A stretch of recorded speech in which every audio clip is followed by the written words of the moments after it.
皆さんこんにちは。ゆきのポッドキャストへようこそ。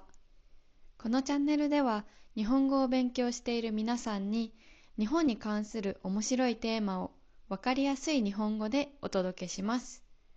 今日も私と一緒に楽しく日本語を勉強していきましょうね。さて、今日のテーマは日本の夏です。皆さんは日本の夏と聞くとどんな景色を思い浮かべますか？アニメでよく見る賑やかな夏祭り、夜空に広がるきれいな花火、それからみんなが浴衣を着て歩くロマンティックなデートを想像する人が多いかもしれません。確かにそれは日本の夏らしい部分です。でも実際に夏の日本を旅行した皆さんの多くは、日本に来てからうわ、想像してたのと全然違うと、とても驚くそうです。どうしてでしょうか？今日は日本の夏の本当の暑さと、それを乗り切るための便利なグッズ、そして夏を涼しく楽しむための美しい文化についてゆっくりとお話しします。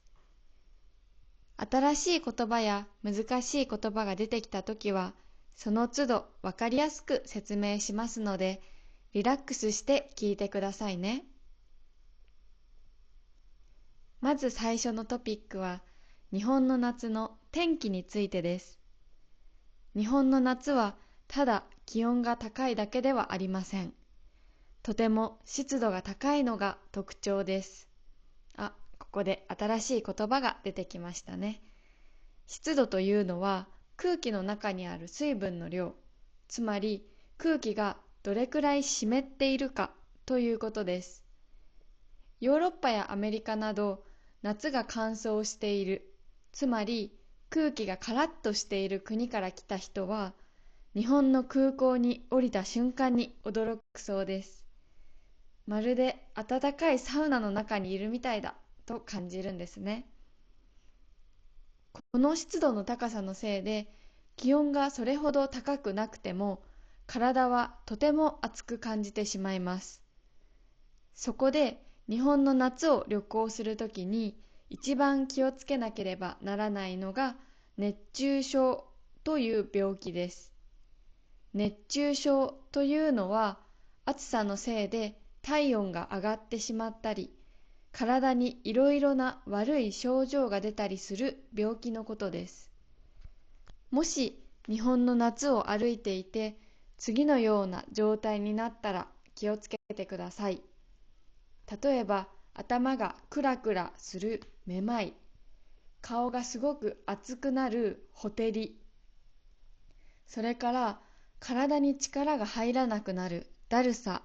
や、気持ちが悪くなって吐きそうになる吐き気です。これらはすべて熱中症のサインです。私は若いから大丈夫とか、暑い国から来たから平気と思っている人はいませんか？実は熱中症は外を長い時間歩いている時だけではなく、人がたくさん乗っている混雑した、つまり満員の電車やバスの中にいる時にも急に気分が悪くなってしまう恐れがあります。もし少しでもおかしいなと思ったら、すぐに冷房が効いている涼しい部屋に入って水分を取らなければいけません。水分を取るというのは水やお茶を飲むことですね。日本の街の中は自動販売機はたくさんありますが、ゴミ箱が見つかりにくいという特徴があります。ですから出かけるときは必ずカバンの中に冷たい飲み物をペットボトルで入れて、いつでも飲めるように持ち歩いてくださいね。では日本の人々はこの厳しい夏の暑さにどのようにして耐えているのでしょうか。ここで役立つのが日本で独自に、つまり日本で特別に発達した冷却グッズです。冷却グッズというのは体を冷たくするための便利な道具のことです。夏になると日本のドラッグストアやコンビニには驚くほどのたくさんの冷却グッズが並ぶようになっています。中でも外国人観光客に一番人気があるのは冷シートと呼ばれるボディシートです。これは冷たい水がたっぷり含まれている大きな汗拭きシートのことです。汗をかいた首や体をこのシートで拭くと肌の温度が一瞬で3度も下がる仕組みになっています。桃の香りやすっきりした石鹸の香りなどがあって、拭いた瞬間に本当に涼しくなって気持ちがいいですよ。それから皆さんにはもう一つ真似してほしい日本の習慣があります。それは日傘を使うことです。日傘というのは雨の日のためだけではなく、強い太陽の光を遮るための傘のことです。日本では夏の暑い日、男性も女性も多くの人がこの日傘を差して歩いています。ある調査では、日本に来た多くの外国人観光客が日本人が傘を差して歩いているのを見て、自分も日傘を使うようになったと答えています。実際に使ってみるとわかりますが、日傘を差すだけで体感温度、つまり自分の体で感じる暑さが驚くほど優しくなります。こうした便利なグッズを使うことによって、厳しい暑さの中でも安全に楽しく観光を続けることができるようになりますよ。さて、熱いお話をしてきましたが、ここからは日本の夏の最も美しい部分、つまり風物詩についてお話ししましょう。風物詩というのは、その季節を代表する特別な食べ物、イベント、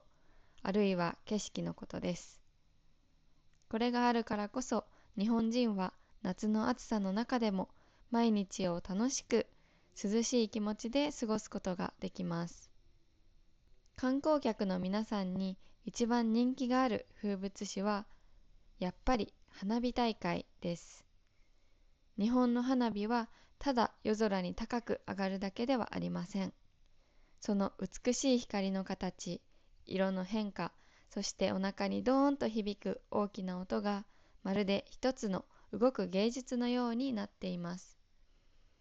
そして花火大会と同じくらい人気があるのが夏祭りです。お祭りの日には神社やお寺の周りに屋台と呼ばれる小さくてかわいいお店がたくさん並びます。屋台ではたこ焼きや焼きそばを買って食べたり、冷たくて甘いかき氷を食べたりすることができます。お祭りに行くときはぜひ浴衣をレンタルして着てみてください。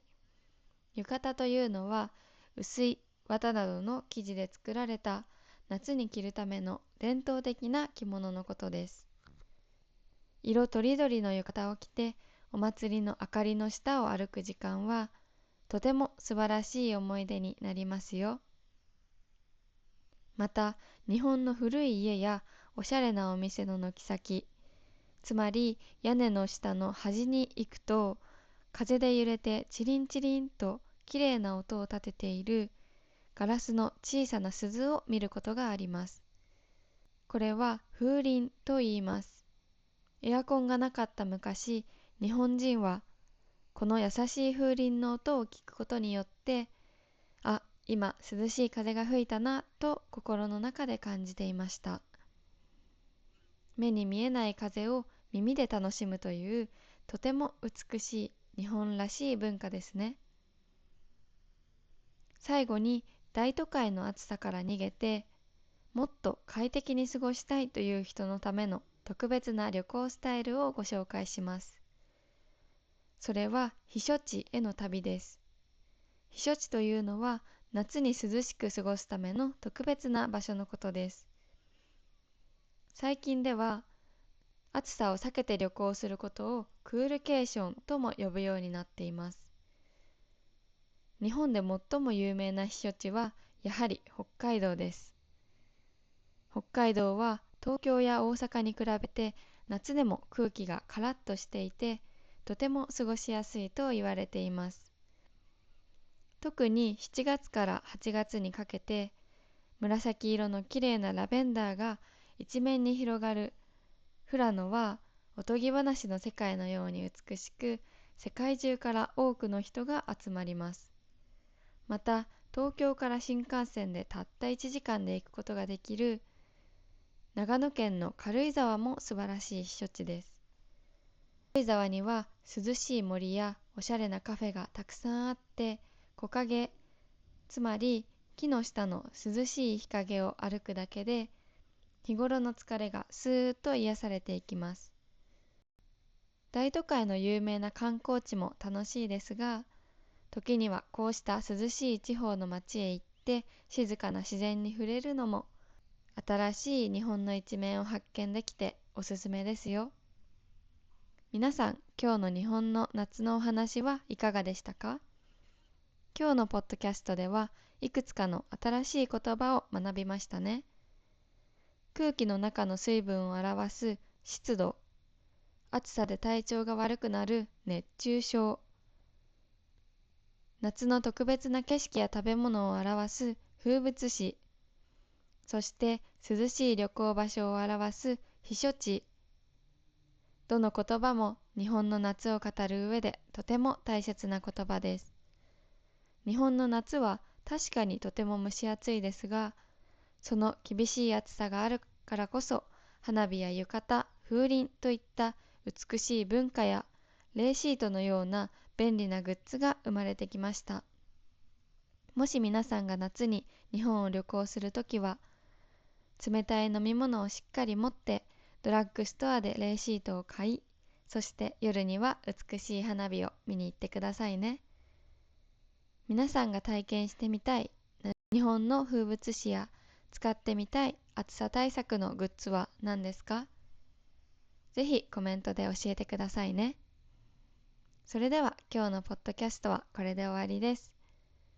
また次回の番組でお会いしましょう。さようなら。